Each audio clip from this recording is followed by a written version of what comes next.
Hello जय श्री कृष्ण। आज આપણે બનાવીશું દાળ ઢોકળી।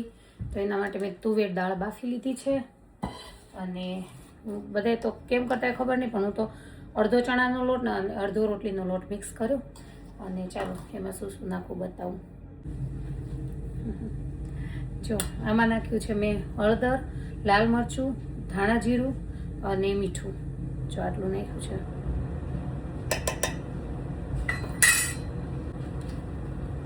एक पावड़ું ઓઇલ નાખવાનું લોટ બાંધવા માટે। જો આવો લોટ બાંધી લેવાનો, બહુ કડક નહીં અને બહુ ઢીલો નહીં। જો ઓલો લોટ બાંધ્યો હતો ને એની આવી રોટલી જેટલી પતલી આ છે, પાછી પાતળી ચોળવી નાખવાની, બહુ તો નહીં ચોળવાની। અને પછી એને આવી રીતે ઢોકળીની જેમ ટુકડા કરી દેવાના, નાના નાના પીસીસ। જો વઘાર માટે તલ, સૂકલ મરચાં, લીલા મરચાં અને કડી પત્તા અને જો આટલું 2 પાવડા તેલ મૂક્યું છે, કારણ કે દાળ ઢોકળી થોડી ઝાઝી હોય એટલે 2 પાવડા તેલ મૂકવાનું છે અને ટમેટા કાપ્યા છે।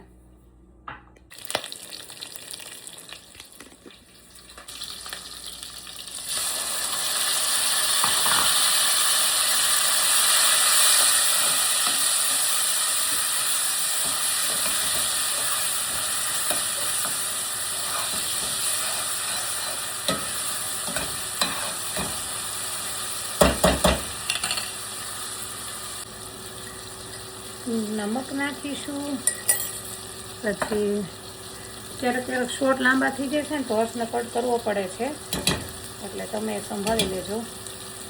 જીરું નાખીશું, કદાચ હું ન બોલું તો લાલ મરચું થોડુંક એવું જ નાખવાનું, બહુ નહીં નાખવાનું। અને આપણો સરસનો પાવડર। ટમેટા સતળે છે ને એટલે દાળ નાખવાની, પણ હું આમને બ્લેન્ડર નથી કરતી હો। બધા કરી નાખતા હોય છે, પણ અમને બધાને આવી આખી દાળ હોય ને તો ભાવે, એટલે એક સીટી વધારે કરવાની એટલે વધારે પીગળી જાય, પણ બ્લેન્ડર નથી કરતી હું।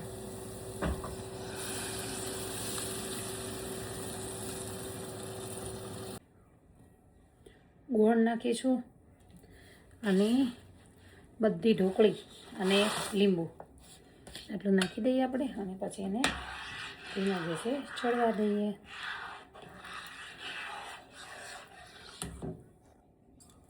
બે લીંબુ નાખી દેવાના, એટલે અમારે તો અઢી લીંબુ જોઈએ, પણ બીજા માટે 2 કોસું, અમારે વધારે ખાટી દાળ જોઈએ। ચાલો આપણી દાળ ઢોકળી રેડી છે। શિંગદાણા પછી કુકરમાં 3 વિસલ કરીને બાફી લીધા હતા, એટલે શિંગદાણા અને ધાણા ઉપર નાખી દીધા છે, કોથમીર